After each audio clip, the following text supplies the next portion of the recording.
Ano kayang gusto niya sabihin sa akin? Bakit siya tumatawag? Oh my gosh. Aloka. Hello? Oh yes, Mare. Okay. Oo, naalala ko. Kasi nga last week, sandamakmak na text, tita. Ang na-receive ko. Oo, bakit ako ang sinisingil, tita?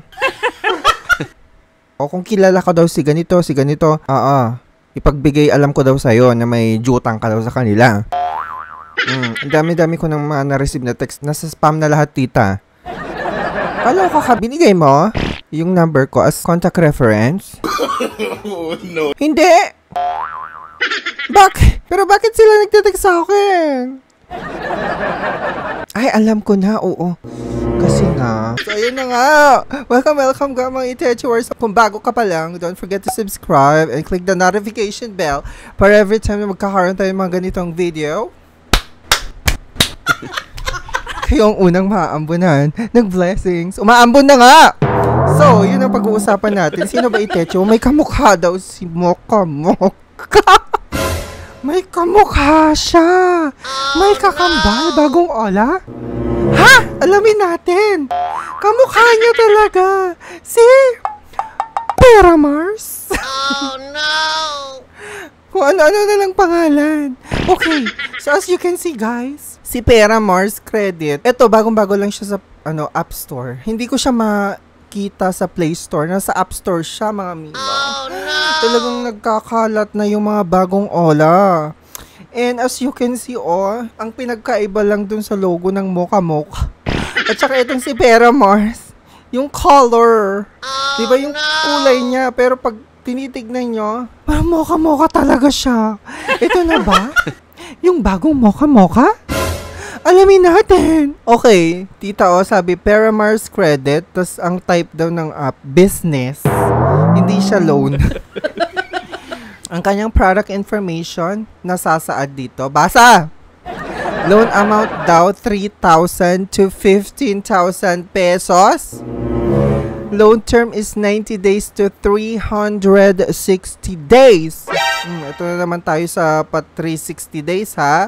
APR 10% to 20%. Service fee 3% to 12%. One-time deduction when disbursement. Okay, so itignan natin to. Basahin natin. Sabi niya dito, ang Pera Mars ay isang application, mobile app na inilunsad sa Pilipinas at nagbibigay ng madaling operasyon. Walang collateral na online na cash lending na serbisyo upang matulungan ang mga user na malutas ang kanilang problema sa pera. Talaga, matulungan ang mga user talaga o matulungan ilubog. Imbes na makakatulong kayo sa mga tao, nilulubog nyo pa lalo. At jaras nyo pa. Okay, sabi niya, Pera Mars is a SEC license daw. Online platform owned by De Torres.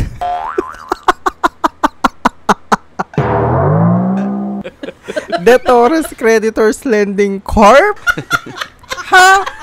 Pag-check ko, tita, sa listahan ng online lending platform sa SEC website, wala siya doon. Imbento lang to, tita. Tapos may registration daw sila, tapos may certificate of authority. Hindi ko nakita.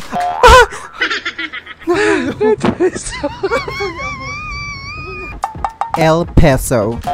Secure online loan daw. Familiar? Si El Peso? Mga Mima, i-check natin. Alright, so as you can see, nasa Play Store siya. El Peso Secure Online Loan. Siya daw ay underneath Singularity Lending Inc. Familiar ba? Alam nyo ba kung bakit ko tinatanong kung familiar ba Itechiwa? Itong si El Peso, mukhang siya si Pautang Peso. Hindi kaya? Pa-comment naman kung tama ako. Pero i-check natin Itechiwaria about this app. Tita, okay, ang kanyang company information is under nga siya ni Singularity Lending Inc. I'm not sure kung na-review na natin ito. Check nyo na lang kung na-review natin ito sa isa sa mga video natin, mga meme. Okay, sabi dito, SEC license daw si El Peso, providing safe loan service in the Philippines. Taray ha, El Peso provides non-collateral and no guarantee, required online loan service to every ordinary borrower to help every Filipino solve their problems. Tapos ang kanyang rate and fees, ang pwede mong majutang tita is from 1,500 up to 40,000 pesos. Ang loan term niya is 91 days. Minimum daw yan. Tapos ang pinaka-maximum is 365 days. Alam niyo ng mga galawan, pag mga ganyang terms ha, 16% daw ang kanyang APR up to 100%. 100% talaga. Per year. O diba? Kalokohan. Ito pa lang eh, diba? Dito pa lang, may red flag na, tita. Nagkakaregla agad. Nagkakaregla agad. May red flag. Okay. Alright, as you can see, tignan niyo yung contact us niya. Okay. Ang address daw niya is South Center Tower, Madrigal Business Park, Market Street, Ayala, Alabang. I-check nyo nga mga Mima. Okay, punta tayo sa ratings and reviews. Okay, Mima, meron siyang 4.3 rating sa Play Store. Pero syempre, mga Mima, kapag nag-apply kayo, kahit mapalegit na lending company or loan apps pa yan, kailangan yung tignan at basahin itong mga reviews niya sa Play Store or App Store kasi dito tayo kumukuha ng opinion from others, hindi ba na nakajutang-jutang na detectuary. At least, magkakaroon tayo na idea kung ano ang pamamalakad nila, kung nakakaranas ba sila ng harassment kapag na-late silang magbayad or sadyang nangjajaras talaga sila. Diba? Kagaya nito, may nag-rate 1 star, tita. Sobrang laki ng tubo, garapal pa maningil. Oh no! Oh, kaloka. Tapos sabi pa dito, may nag 5 star. Pag kailangan mo ng pera, dito ka, maniwala ka sa akin. Ganon? Okay, ito ba nagsabi? 3 star naman. I'm about to pay my due today since today is the last day but the app isn't responding. Did try to uninstall and reinstall but same thing. I don't want additional charges for late payment tomorrow. Please fix your app now so I can pay for it. Sabi pa dito, XXXX. Okay, sabi pa dito, may isang star rating na naman, interest too high daw. Oh no! Tapos, sabi pa ng iba, interest is very high. For a loan of 3,000, you will only receive 2,335. And repayment is 3,400. There is prepaid fee and postpaid fee. Ha?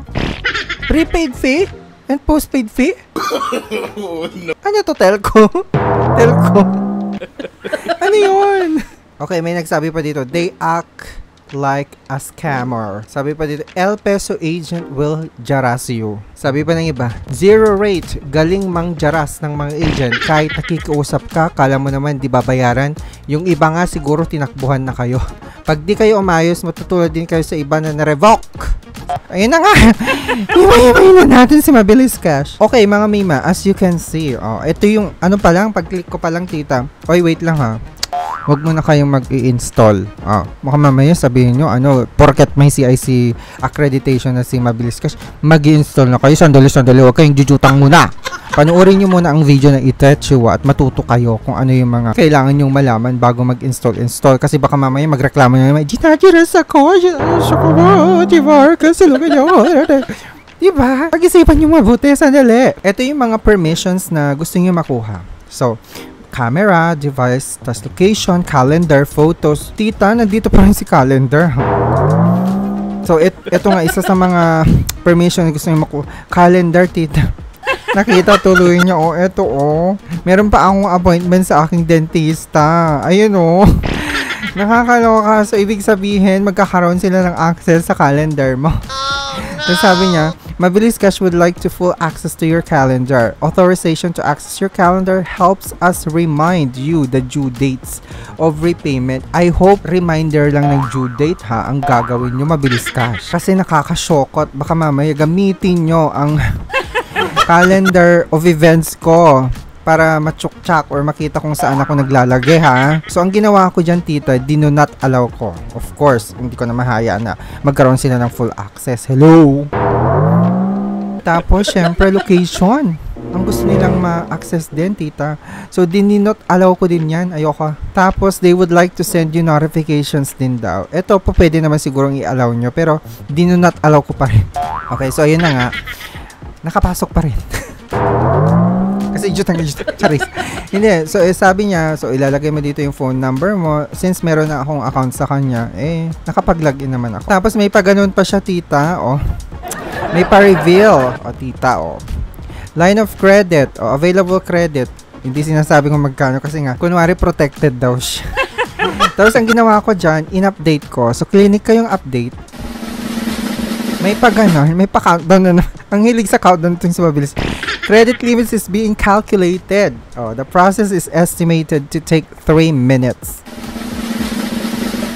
Eto.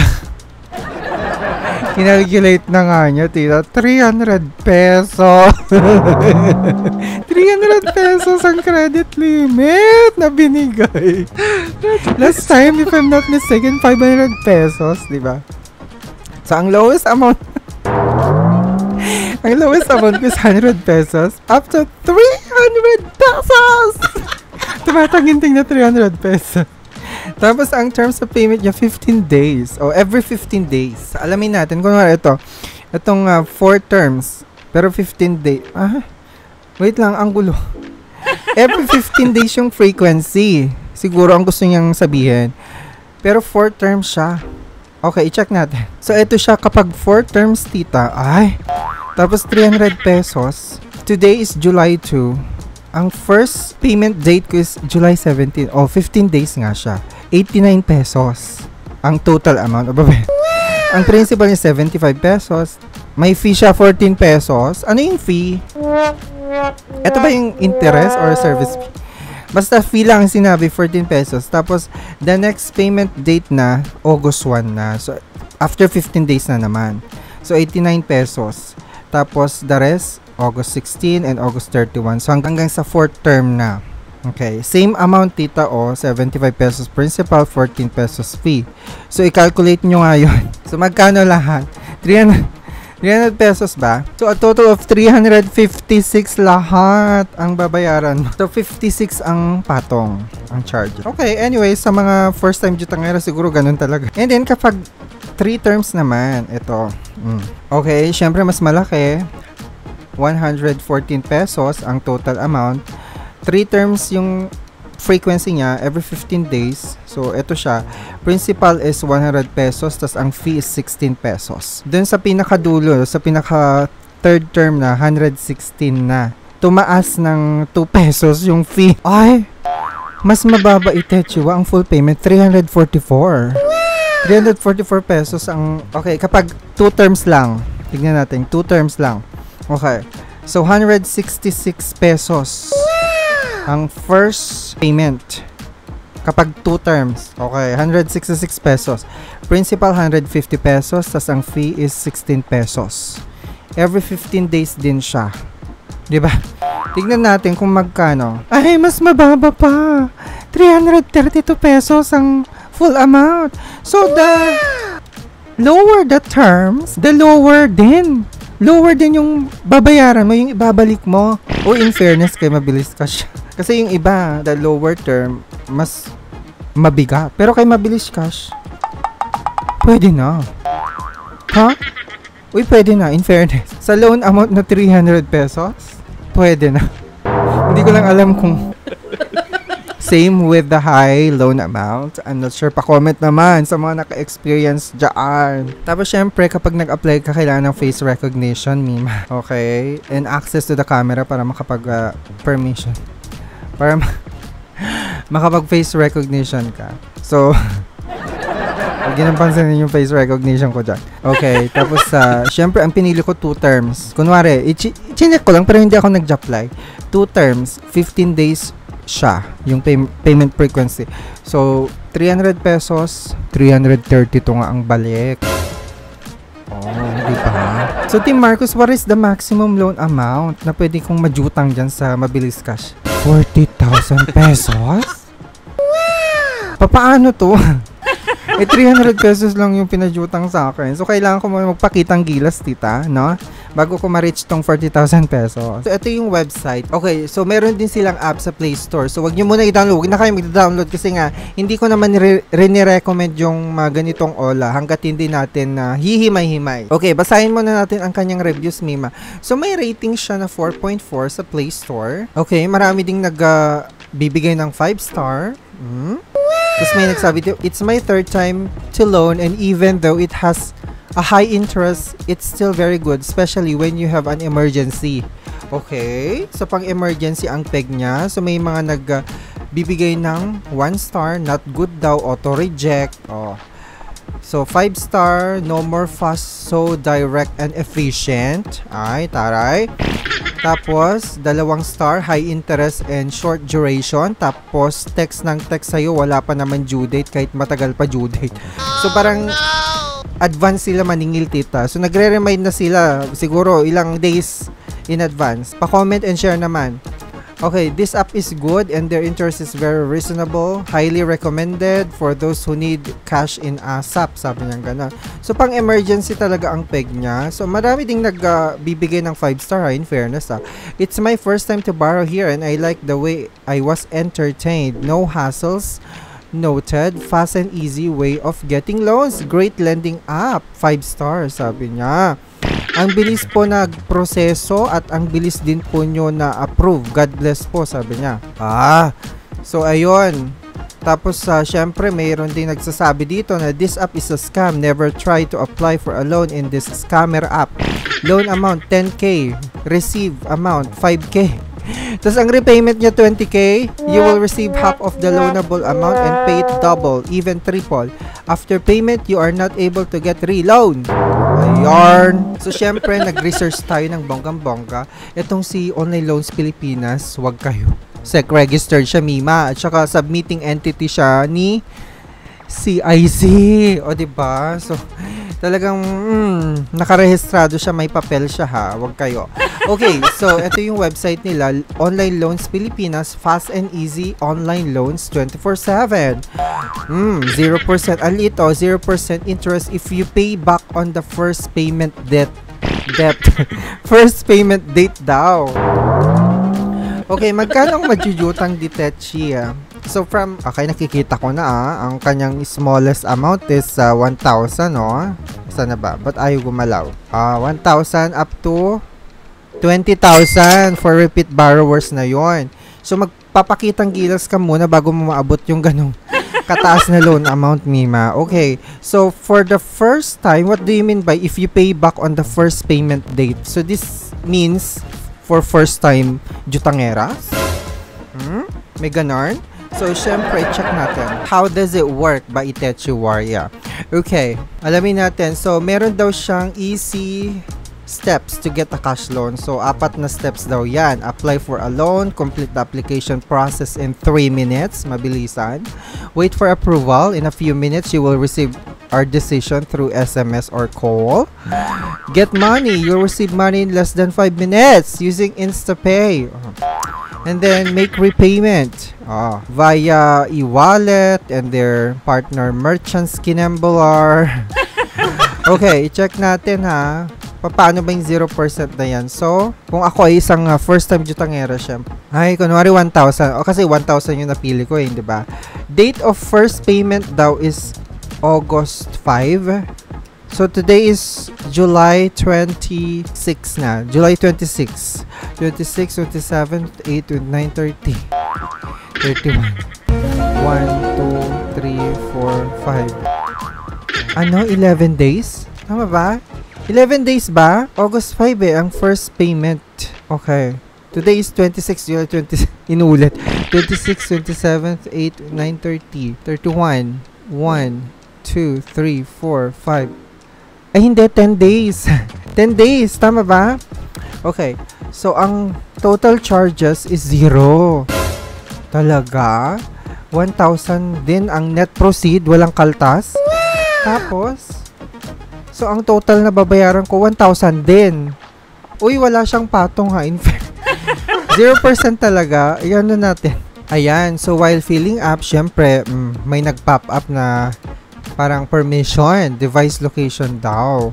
They want to use device location. Okay, never allow ko. Okay, so kailangan din nila ng employment details mo, tas yung income, Mima.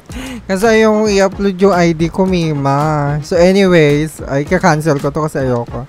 Pero ang sabi dito, net proceed 1,000. Hindi ko na itutuloy ha, for security reasons. Ay, ano yung unan? Kasi syempre, 'di ba? Personal information 'yan. Magdahan-dahan kayo sa mga ina-applyan yung mga OLA kasi hindi nyo alam, baka mamaya hindi ba personal information nyo yarn. Baka mamaya i-back natin. Ayoko. Ang dami yang kinukuha. Okay, so as you can see, 0% for your first loan. Okay, kagaya din to ni Cash Express na mayroon siyang top first loan na 0%. Mga ganun. So, from 15,000 daw, Finbro got your back. Taray, may ganun. So, eto na nga, tignan natin. Okay, the lowest amount that you can make jutang-jutang is 1,000 up to 50,000 tita. 50,000. Okay, 50,000. And I did my own research, of course. Etong si Finbro, SEC registered siya. Meron din siyang CIC. Okay, accredited din siya as submitting entity. Okay, under siya ni Sophie Lending. Sophie Lending Inc. Yes, tama ako. Owned and operated by Sophie Lending Inc. Okay. So, ibig sabihin, kapag na-delay kayo at hindi kayo nakapagbayad on time, isasubmit ni Finbro ang inyong payment history sa CIC. So, malamang bagsak yung dating ng credit score ninyo kapag meron kayong negative payment history o pag may ma-delay kayo. Kaya, before kayo jumutang-jutang, you really need to know the terms and conditions. Do your own research kung itong pautangan ba na ito ay nagsasubmit sa CIC? Sasubmit niya bang payment history ko? Ganun. So, make your own research din para hindi kayo na i-scam or nami-mislead. Diba? Kasi may mga, alam nyo na, yung mga abusadong OLA talagang mini-mislead kayo ng bonggang-bongga. But I'm not saying na I recommend this Finbro, ha. Never in my wildest dream na trinay ko si Finbro. Wala lang. Ayoko lang siya, hindi ko lang siya trip, pero nagbibigay tayo ng awareness. Hinihimay-himay natin ang kanyang interest, fees, and other charges, and of course, itong loan amount, and yung term niya, kung malawak pa, or mahaba ba ang kanyang terms, ganon. So, i-check natin. Okay, so as a new customer, let's say, for example, dito sa inyo, so tapos, jujutang ka ng 1,000, let's say 1,000, wait lang, sample computation. Okay, 1,000. Okay, loan amount 1,000 ang nakalagay.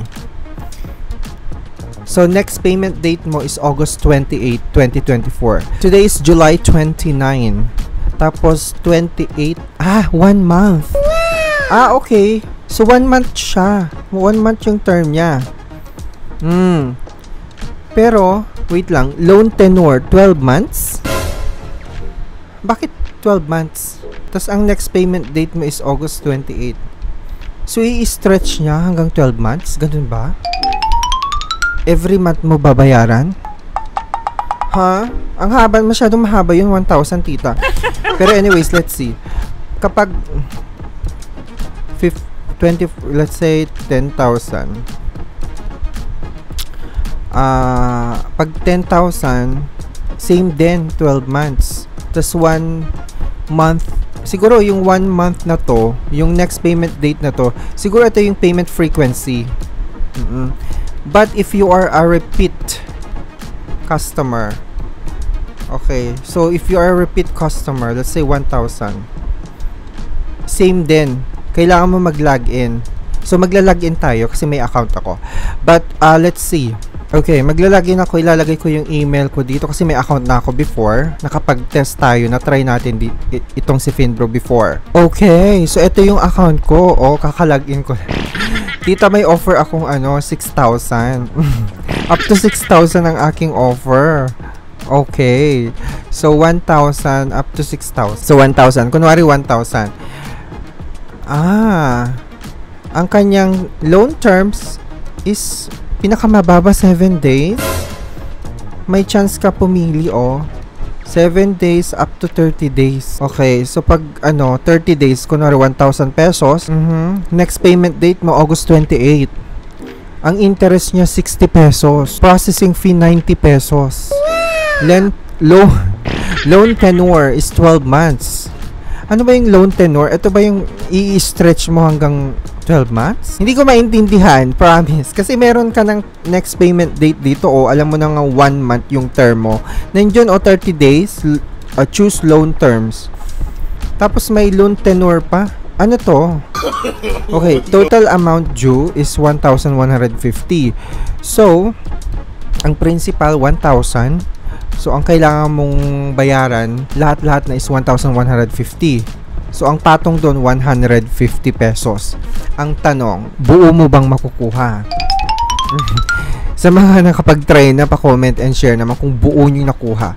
I will check. Ito try natin. Let's see. Apply now. Okay. Kapag in-apply ko na, lumaki. Ha? Lumaki yung babayaran ko. Tignan mo. Okay. Yung loan amount, 1,000 pa rin. Siyempre, hindi natin binago. Tapos, next payment date, same pa rin. 1 month. Interest niya is 60 pesos. Same pa rin. Processing fee, 90 pesos. Same pa rin. Tapos, meron siyang feature dito na Borrower's Advantage Package na 481 pesos, Mima. 480. Ang laki. Tapos, ang loan tenure, 12 months. So, ang total amount na babayaran ko, 1,631 pesos. Ang kabuuan ng patong, kaltas, 631 pesos. I'm not sure kung buo mong makukuha ang principal amount, ha? So, ito pala yung dahilan kaya hindi ako nakapag-loan before. I think so. This is the reason why kaya hindi ako nakapag-loan. Ito tinatawag nilang Borrower's Advantage Package. So, naka-default na siyang naka-check na ganyan, Mima, Kung hindi mo pinapansin yan, yung check na yan, yung checkbox na yan, naka-default na yan. Kung hindi mo napapansin yan, tapos continue ka lang ng continue, matcha-charge ka talaga ng 481 pesos. Siguro depende sa amount na ginudutang mo, i-charge nila. Pero ang sabi, let's say, i-uncheck ko to, tatanggalin ko. Ayun, bumalik sa 1,150. So, yun na nga. Kapag naka-uncheck, kapag hindi mo pinili yung Borrower's Advantage Package na sinasabi, if you are not choosing to proceed with loan warranty package, warranty package pa pala ite. Please upload required documents for manual review. Note, it could take up to 10 working days. Okay, so ito yung mga kailangan mong isubmit. Kung ayaw mo ng Borrower's Advantage Package at talagang syempre malaki yung kaltas niyan, kailangan mo daw mag-submit ng documents for review, Mima. Like certificate of employment with compensation, breakdown and acknowledgement of continuous employment for the next 12 months, addressed to Sophie Lending Inc. and signed by your HR personnel. Napaka-hassle. Ang hassle niya, 'di ba?